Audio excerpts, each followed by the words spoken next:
This is Hassan Mohammed Rakib, your speaking examiner, and your test is happening at IELTS Studio. Are you ready for the test? Yes, sir. Okay, your topic is musical instrument, and your first question on this topic is: have you ever learned to play a musical instrument? As far as I can remember, I learned to play a musical instrument when I was a child, thanks to my parents' avid interest. I was enrolled in a course on how to play a guitar.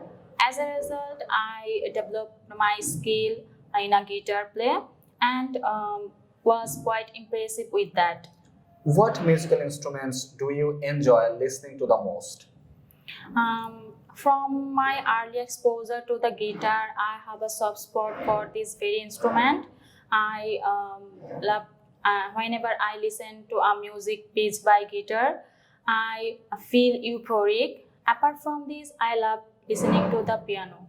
Do you think children should learn to play a musical instrument at school? To my way of thinking, having some knowledge about musical instrument at school is something to write home about. Why I am saying is that this gives them a sense of accomplishment. Having said that, in no way can it be a compulsory school curriculum. Do you think music education is important for children? Definitely, I do. Music education is more than just playing an instrument or singing a song. Instead, it fosters creativity as well as improves memory. Apart from this, Okay, thank you. Thank you so much.